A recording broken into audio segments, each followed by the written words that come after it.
Hey Dan, here is my suggestion for how to deal with the presentations table. So I'm not a spreadsheet guy. So what I did was I didn't do any editing at all on the actual website. And so I'm going to just show you the way I have done this and would continue to do it.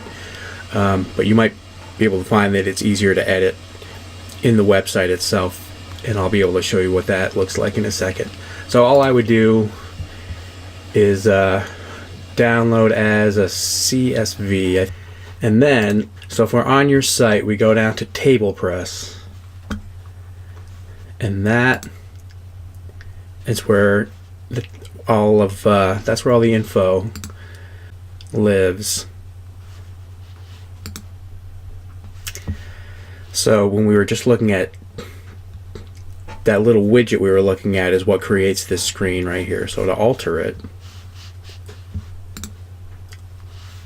okay, so we're into TablePress, and we could go in and edit these. So when I look at this, I get anxiety. Maybe this is something you would know how to work with, but I don't. So what I would do is I'm in TablePress, and I would go and just import, and I would choose a file, and that presentation that I just downloaded is right there. Boink. Import CSS, add as a new table, and I'm going to replace an existing one. And so I'll just replace number 1.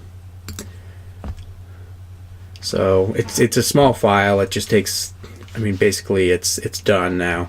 And so this short code right here is what's most important for getting it onto the page. And actually you won't have to edit this again. I'm just going to show you how this works. So we take that short code, we look at the site. So when we look at this page behind the scenes, we see that, look at our spreadsheet, our short code, and that short code is what we just copied from that other page. And so that whole table that you're looking at is constructed by this. This is one of the cool things about WordPress, is that some of the really complicated tasks can be done by widgets or plugins. And the way you insert the widget or plugin into the page is just through this kind of code right here, which is just called shortcode. So when I was working on table number 1, so it just sees this and it knows, oh, I'm going to go back to TablePress here and find all the information and then stick it in here.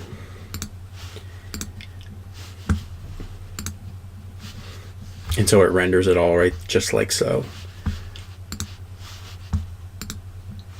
And yeah, so once and you don't actually need to go into this page if you're in TablePress and you want to update it. That's all I would do, is I would just import. I would I would tell it which one. So I'm going to replace this one. I would import it.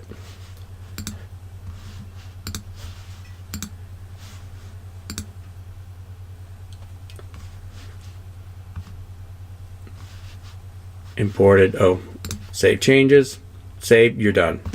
So that's how I would do it.